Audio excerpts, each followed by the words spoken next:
Okay, this is a follow-up video to my PSA GF3 versus WASR-10. That video got a good amount of views. That wasn't well planned out. I had no script or anything to follow, just some thoughts that I had that I thought you guys might have as well, so I made a video. I didn't see another one out there. All right, so this is kind of like a update on what rifles that I've kept, what rifles that I've sold, and why, and my kind of thoughts behind it. This may help you, it may not. So, what did I keep? I kept my WASR-10. I'll probably never voluntarily get rid of this rifle. Now, I sold my GF3. I didn't have problems with the GF3 rifle. I just wanted the pistol. Wife gets mad if I start accumulating too many guns, so I sold one and bought one. Now, the rifle I didn't have problems with. The pistol I did. The rifle was fine. Some other people, my buddy, had a firing pin retaining pin fallout. PSA identified that. They shipped out in-spec retaining pins, and that problem seemed to kind of go away. It was like a bad batch of pins. The other thing that I heard with some of the triggers, and mine may have done this, but I'm not positive. Kind of like a double fire, like 2 rounds, 1 trigger pull type deal. Not sure what was causing that, but I heard of that happening. The other thing, which is a bigger deal, was for the PSA rifle, was overgassed rifles causing the bolt carrier to slam back and make these rivets loose that hold in the rear trunnion. That could probably be fixed with a extra power, like an ALG recoil spring. But I guess they do that. Having stuff overgassed increases your felt recoil, but it helps with reliability when your gun starts to get like dirty, gunked up, has some stuff in there, or maybe you've got some steel casings that are kind of snug in the chamber. All right, so the GF3 was the AKP. The problems I had with that was the cover had a Allen screw in it, kept coming loose. So I tried to fix it twice. I didn't feel like doing the rock set. I wanted PSA to fix it because it's their responsibility to fix that kind of stuff. So they replaced that screw and added the rock set. I know I could have done it, but I was just annoyed at that point. So after they applied the rock set, the Allen screw didn't come out. They also replaced a roll pin in the hinge cover that was backing out. They replaced that. The other problem I had, which isn't a big deal, I know AK stocks can come loose, especially wood and stuff if you shoot them. In the rear trunnion, there's 2 holes that are threaded, and that holds the buffer tube adapter. Mine got loose and was wobbling. At first I couldn't tell because the brace already wobbles. So I degreased that. I added blue Loctite, put the Allen screws back in, and that problem should be fixed. They should have blue Loctited that stuff from the factory. That should have never come to me without Loctite on it. And maybe they're supposed to, maybe mine got skipped over, but so I was kind of annoyed with that gun. And I wanted to free up some money, so I sold my AKP. So the only AKs I have right now is this WASR-10 and a SAR-1 that I bought as kind of like a use rifle, but also kind of a collector, like a collector rifle. I think they may go up in value. I really want a Norinco or a Polytech Mac 90 type rifle, but I'm not paying $2 grand, or I'm gonna wait and see if I can find a good deal somewhere. Okay, as far as the PSA GF3s and the PSA rifles, they just don't have the track record that WASR-10s do right now. If you're not going to shoot a lot and you're not going to use them, they're probably going to work fine. It's a great budget option, great rifle to get people into AKs.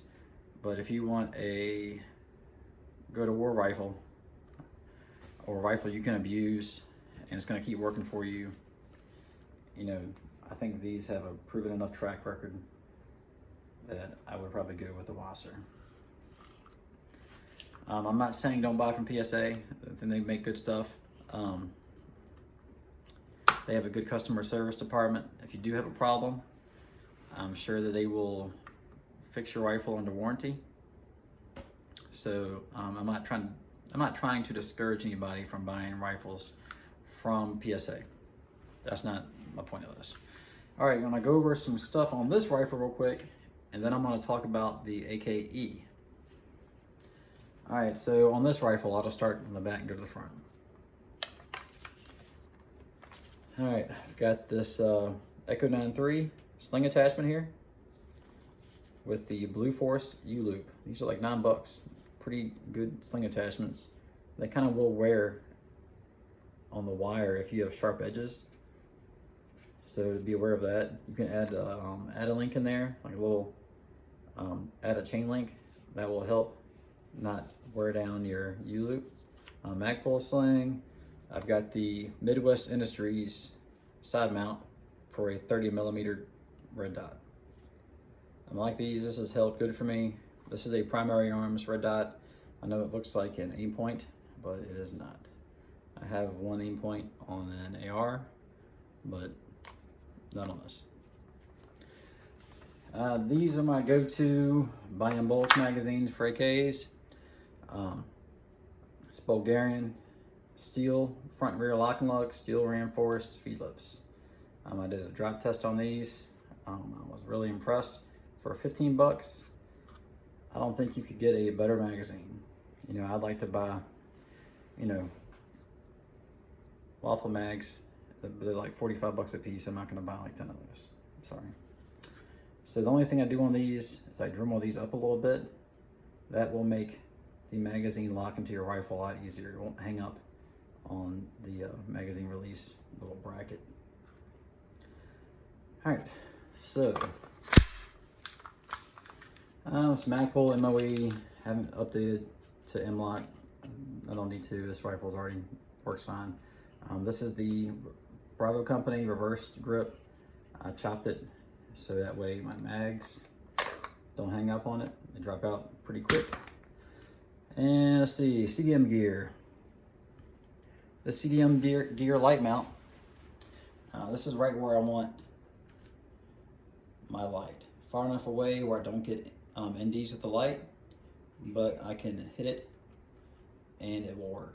The bad part about those front sight bases is, yeah, it picks up light and shadows off that, but there's not a whole lot I can do about that.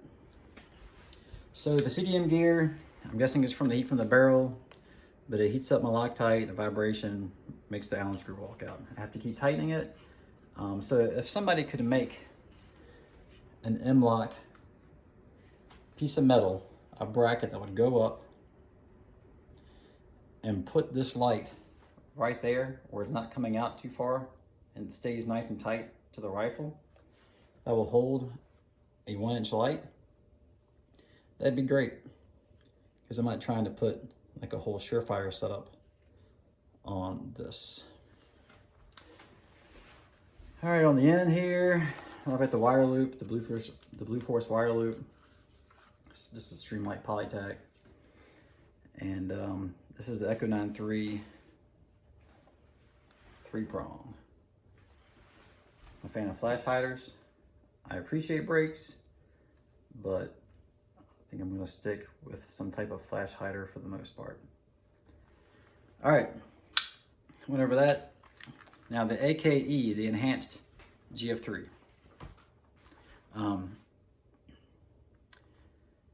I guess one of the big things on that is it has an FN barrel now. FN makes great stuff. They make machine gun barrels, cold hammer forged, chrome line. Kind of levels the playing field with some of these import rifles.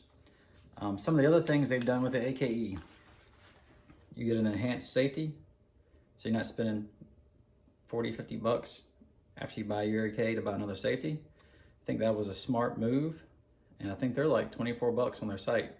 So I may pick one of those up and see how they work. Let's see, what did I want to talk about first? Looks like they come with that buffer tube extension. I told you guys about mine coming loose. Hopefully they are Loctiting that hardware. They should have added QD attachments right here, but I don't know why they didn't. I can't see that costing that much more money. They should have added the QDs, and they have an ALG trigger, and I was kind of surprised to see that. I know a lot of guys are going to swap out to an ALG trigger, so if you were planning on doing that, you know, that saves you even that much more money. What is it? Nickel boron coated bolt carrier. That'll help with cleaning. Kind of looks cool.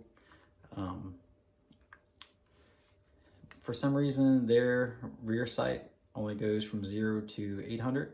I don't know why that is, but I guess it is. And they also have moved the front sight post back to like a one-piece gas block front sight post. That will move some of the weight back. You'll probably appreciate that because AKs can get a little heavy.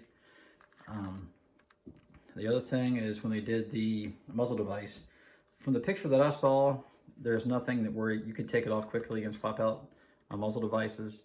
It looks like it's threaded on, and then it has like a lock, a thin lock nut, like washer type deal under it. Probably twist against each other and locks it into place. I'm not positive. That's what it looks like. So if I had to pick between the AK-E and my WASR, which would I pick? After you add all the stuff to a WASR, you're getting close to the same price as the AK-E. And I think the AK-E is not supposed to be much more than 150 bucks more than the GF3. Now with the AK-E, it's a new rifle. I mean, PSA is not their first rifle, but you will essentially be a beta tester if you are one of the first groups of people to get an AK-E. So it's not really a proven weapon yet. This WASR-10 is proven. I know some people are unhappy with some of the cosmetic things, but for the most part, WASRs work. So your the AK-E kind of, for me, to replace my WASR-10, the AK-E would need to have some more use, have some more time being fielded, have more rifles in the hands of more people that are shooting them, and kind of just see what's going on with that rifle before I would kind of trust it more than my WASR-10.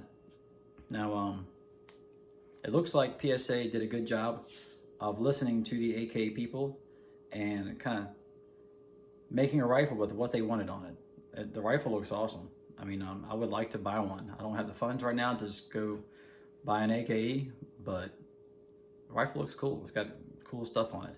Hopefully they put that ALG recoil spring in there too. That would probably help with the overgassing. But look, I'm not telling you guys to not buy a AK-E. You probably should. PSA is a good company, American company. They got to sell stuff so they can, you know, do testing and come out with new products. And if your rifle does not work, I'm sure they'll fix it. And they have a good customer service department. I've used them a couple times. So, all right, to wrap things up. If you just want an AK that's not your go-to-war AK, probably couldn't hurt getting one of these AKs because they have a lot of cool guy stuff on there from the get-go. You're not having to buy a rifle and then invest more money. But as far as oh my gosh, the world's ending, I'm gonna take my WASR-10. All right, guys, have a good one.